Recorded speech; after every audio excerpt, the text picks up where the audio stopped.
we're going to talk about today the facet joint.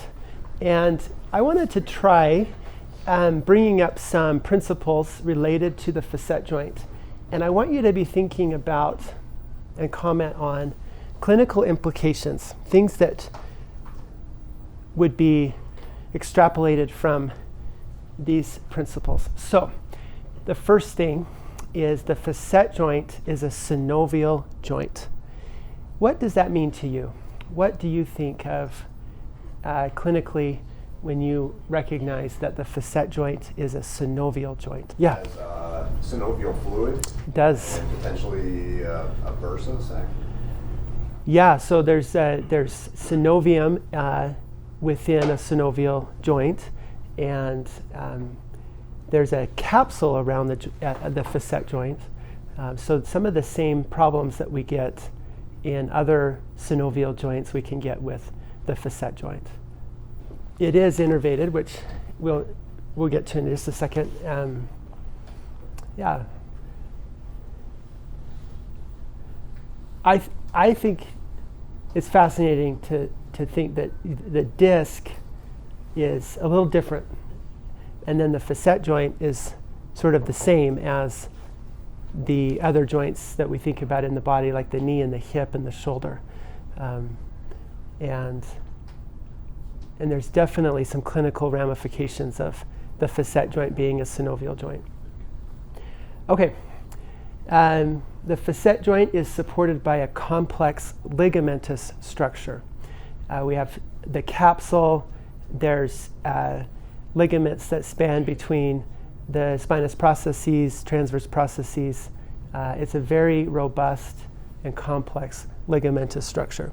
So what sort of things does that mean what does that mean to you? More ways it could get injured. Well, that is just a pessimistic. I'm just kidding. That is exactly right. So like it can move in a lot of different directions, right? Because there's a lot of different ligaments moving. It should be able to move. So that's probably one of the reasons it can get injured. Can get injured. Many different structures here can get injured in different ways. And this complex of many ligaments associated with the joint allow for many different types and ranges of motion. I think that's very, very good. I didn't mean to pick on you, but you're right. Can get injured in many ways. Anything else? It's job security. Yeah. Yes, yes. Every one of those ligaments needs a deep tissue massage. That is your job. You fix those injuries. So that ligament's the facet capsule. It's an isotropic, meaning that it connects from bone to bone a certain way. So when you pull on it, it's different how you pull on it. So when it's highly innervated, if you do injure it, it sets off a reaction to tell the muscles some to chill, some to excite. Yeah. So when we have those principles down there, this little tiny capsule ligament that causes change, and we're treating the symptoms of it or the chain reaction of it, those are things that we have to look at. Really, a little deeper dive in what they're doing. Yeah, I think that's perfect. You know, you injure the facet capsule and now you've got muscle spasm, or in some cases muscle atrophy, because the body's guarding it or trying to protect it in some way.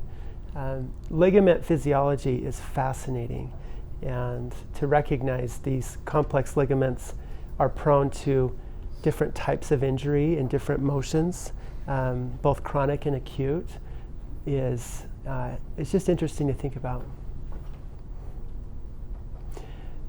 Yeah.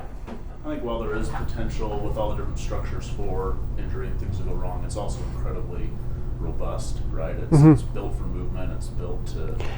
I love loads. that.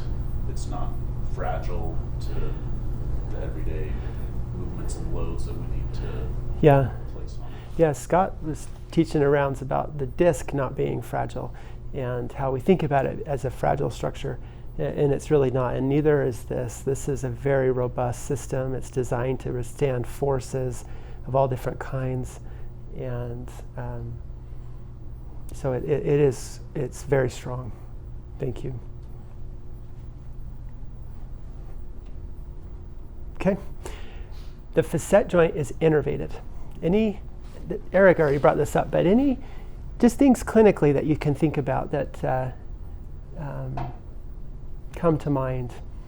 It's just a simple fact, but I don't know. I think when you think about these simple facts, it starts to make you think more about the implications. Scott? I see patients a lot that come in and say, I've got this huge knot at the top of my scapula, and they think it's something muscular, and then you test their neck and they're very hypomobile. There's signs of facet arthropathy and things like that, and I think they get that referred pain down there, and it becomes confusing that why am I feeling something down here when it's something up there? They don't know. So you see that and deal with it a lot. I love that you brought that up. There's these dermatomes for radicular patterns, and you could say, well, this is the C6 nerve pattern or C7 nerve pattern. And those are a little bit easier to pick out because they're very specific. There's referred pain patterns from the facet joints that have been well studied, but the patterns are not as specific. Pain in the back of the head or pain in the trap or the shoulder blade area could be related specifically to one or more of the facet joints. Yeah? It's important to know there's two nerves going to it. So a lot of times when a pain manager or doctor, you're sending out for something, a procedure, they usually have to do a couple of levels. So when I'm taking patients, it's like I've got one joint, but I'm going to get two different areas of injections because they have to target two different areas. Yeah, the one facet joint, there's two nerves that go to it. And it isn't necessarily, you can't treat one joint without treating potentially both nerves. Matt? The medial branch innervates it also innervates other structures. Like Yes. Yeah. So, which is one of the diagnostic dilemmas, because you could have pain from the facet joint, or you could have pain from the muscle surrounding it, or even from the skin, and the body would interpret that pain potentially in the same location because it's the same nerve giving feedback. If you were to do a nerve ablation, you would potentially injure the muscle as well because it's going to the muscle. Okay. The facet joint is supported by paraspinal muscle, and for each disc there are two facet joints. Any thoughts about that one? We have the multifidus muscle, erector, spinae, and then the psoas in those different colors. And then I've labeled the disc just on cross-section, which cross-sectional anatomy looks like a Mickey Mouse sometimes and kind of funny, but that's why it's outlined there, just to get a sense of all these surrounding structures. Have you ever heard somebody say that they have lower back pain and they need to strengthen their core?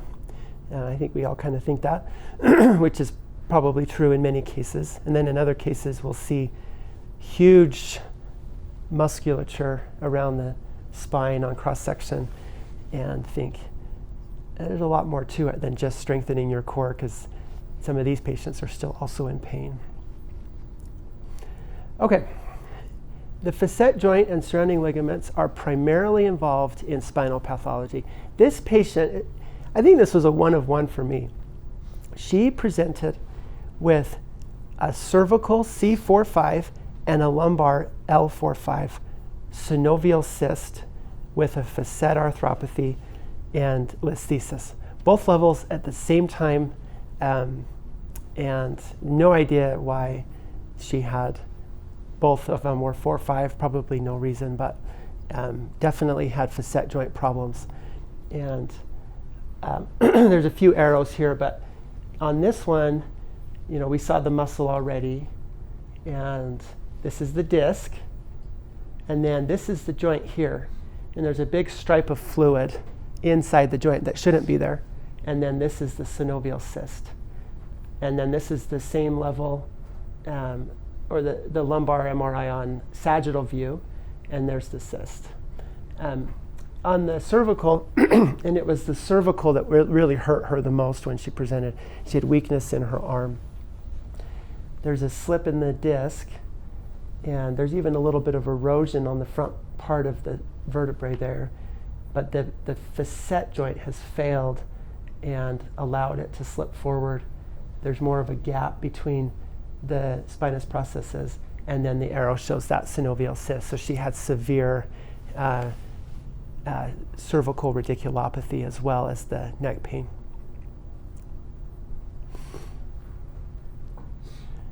Any thoughts about that? We oftentimes think about the disc as being the initial source of lower back and neck pain, and it usually is in the lower back especially, but people can have healthy discs and unhealthy facet joints, and they can have significant problems as a result. Okay, the facet joint and the surrounding, sorry about the typo, ligamentous complex can be injured both acutely and chronically. What do you think about that? When you think about these ligaments, how are they injured? And what kinds of events happen to people that cause injury to the ligaments and to the facet joints?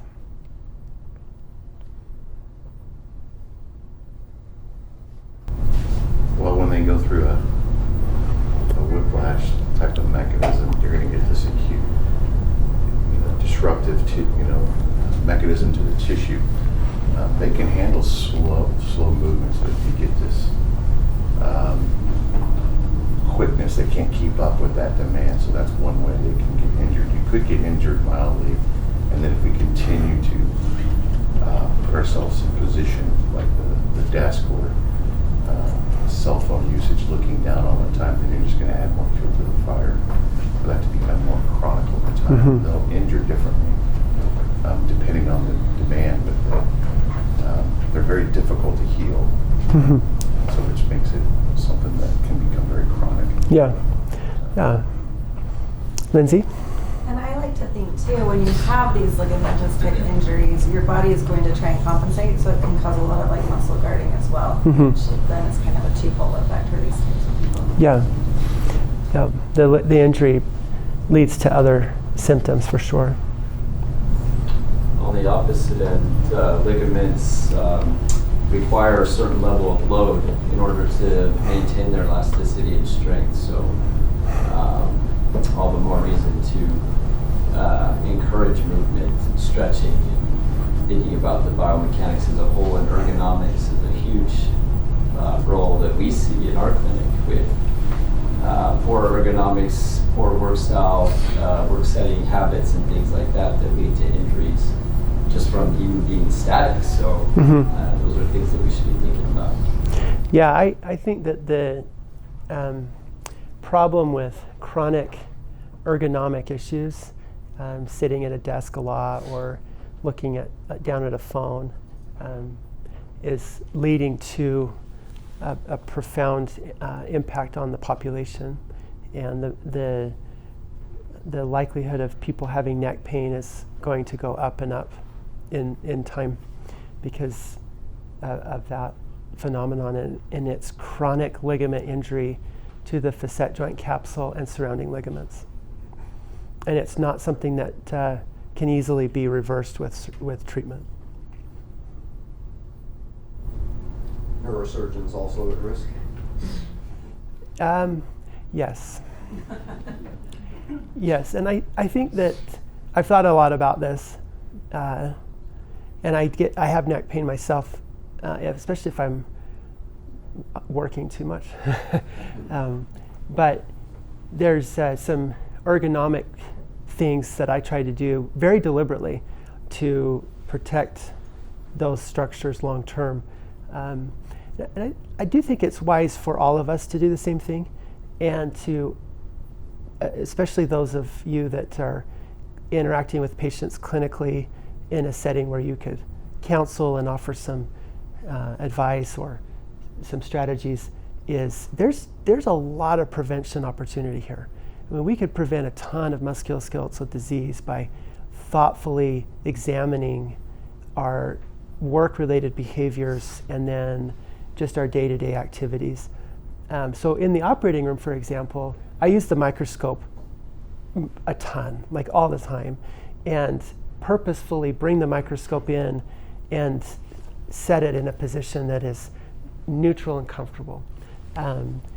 Because if I'm bent over and looking down all the time with a headlight and loops on, that's a lot of strain over many, many hours on your neck, right? And so that's just one example of an adjustment I've made. It's a very specific example, obviously, because not everybody's doing surgery for 10 or 12 hours a day, but that's an example of a deliberate thing, and it's made a big difference. What do you do when you try to counsel patients on ergonomics and workplace strategies for keeping those ligaments healthy and strong? Matt? You got an example of a laptop. Usually ditch the laptop, or we're getting the external keyboard. So the keyboard and the monitor are too close to each other. So if they can raise the whole laptop up so they're looking straight, but now their hands are up like this, so they got to bring their hands back down. So having a separate keyboard and monitor makes a big difference. Because if they bring their hands up, they're just going to tighten up their shoulders. Yeah, I love that. I wouldn't have thought about that, actually. I'm glad that you mentioned it. It's a great, very practical thing. I hate laptops, actually, so I'm glad that now I can feel justified. My home office has 2 screens and a keyboard that's separate, and that's been more comfortable for me. Yeah. I have a lot of patients that were like, well, I'll do exercises and it's not helping. I'm like, well, your posture is like 8, 10, 12 hours a day. Yeah. I think you can make a bigger difference between fixing your posture than doing a 5-minute exercise. Yeah, absolutely. Yeah, the day-to-day habits in our posture make a huge difference. Yeah. I always like to tell patients that time spent in a position is the big key factor, right? Like, there's no like one posture that's the best. People ask me that all the time, and I think it's unrealistic to think that somebody's going to sit in a perfect posture all day long as they work at their desk. So I tell them the best posture is the next posture. So move, change positions often, and find what's comfortable. And if you're doing that, then you're not going to get stuck in one spot for a long time and bring on that soreness. Yeah, movement is good, and I like the idea that these are robust structures.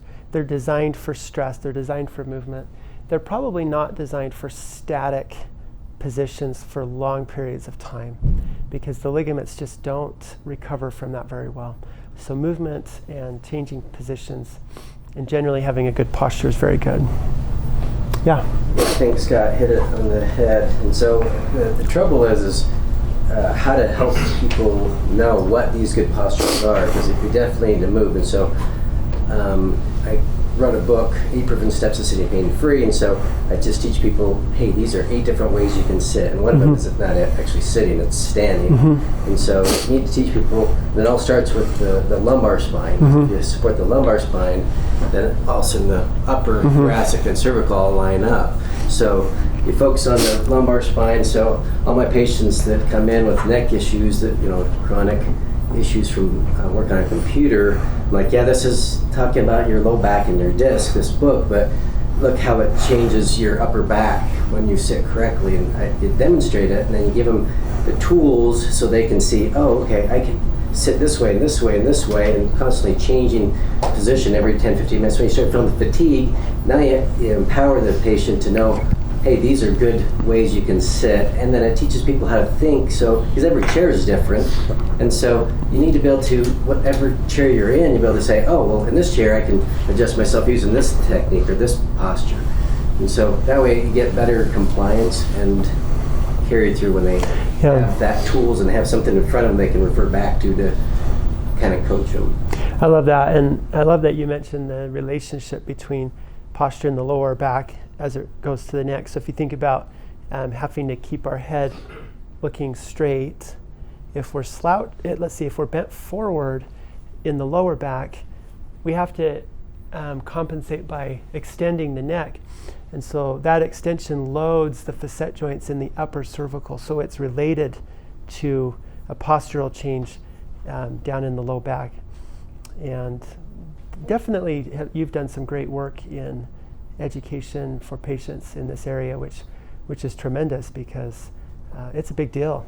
I mean, it affects every single person on the planet if everyone's kind of having these same sorts of postural habits with desk work and cell phone usage. So, yeah.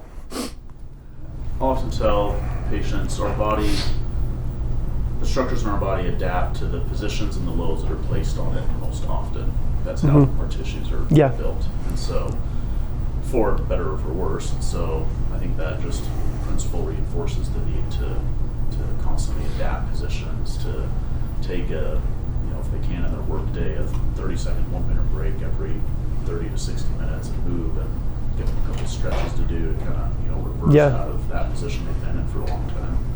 It's very good. Very good. Thank you for the comments.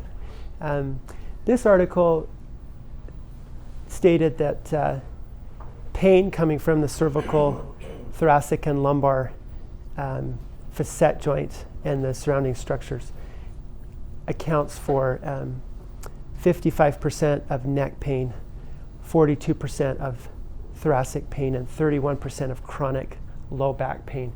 So in the lower back, the disc is probably a higher percentage of chronic lower back pain as a cause than the facet joint. But it's still common in the lower back. But the facet joint is maybe the primary source of chronic neck pain. And so it's something to be, I think to understand, and just to understand how much of spine pain is related to the facet joint, even though I think probably most patients and clinicians focus a little bit more on the disc. Identifying facet joint disease as the cause of a patient's neck or back pain is challenging. There's some referred pain patterns that are elucidated, but they're not specific. There's a lot of structures here.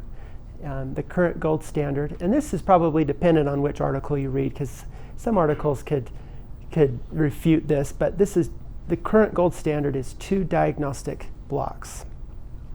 And so we have some work to do on the diagnostic side. There's I think maybe being more aware of it as clinicians, a more specific history and physical exam, and then better diagnostic testing. Dr. Lee alluded to this, but I wanted to show what happens when the facet joint suffers degeneration. You see these bony changes, gapping of the joint, eventual overgrowth of the joint. We also see changes in the surrounding muscle tissue. And eventually, if you look carefully at MRI scans, you'll see this all the time. Fatty infiltration of the muscles surrounding the joint.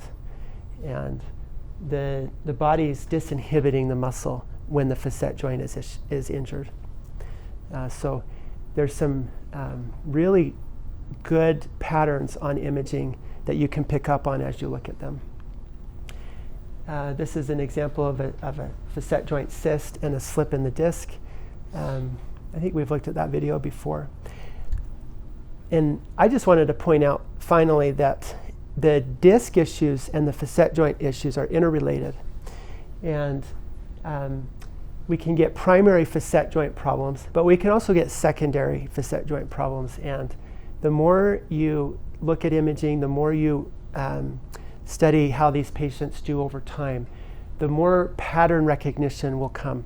So the classic pattern here in the lower back especially, but also in the neck, is loss of disc height and loss of the lumbar or cervical lordosis. And then compensation with extending at the level above and loading the facet joints, and then the facet joint failing. And we see this in this particular patient in 2008, she had a pretty healthy L4-5 with the disc height issues and disc height loss at L5-S1. And then over time, this starts to slip forward. And then once it gets to be unstable and teeter, it fails. And so she comes in with severe back pain, but also these facet joints that have overgrown have pinched the nerves. And so we did surgery to correct that. Finally, in the neck, same pattern. And this is all the time. Loss of lordosis, either from a fusion or from disc space narrowing. And then up higher in the cervical, you get these facet joint issues, and the nerve becomes pinched because of the facet joint overgrowth. And this becomes a really difficult problem to treat. There's not a great surgical solution for this. We're looking at doing multi-level fusions when these patients come. Disc replacement's not an option. So I think the key thing for us to think about is earlier recognition, patient education, prevention, movement and strengthening that can keep us out of these kinds of situations. Because once it progresses to this, then the options are a lot more morbid and not as favorable. And finally, same pattern happening in the lower back again. Disc height loss, and then L3-4, and also in this case L2-3 start to fail. So I hope that's helpful. I appreciate the comments today, and for everyone being here. We love morning rounds. And I hope as you meet with your patients and counsel with them, recognition of facet joint as a very important cause of spine pain, and a really, really good opportunity for us to educate and teach and help and prevent some of this from happening. Thank you.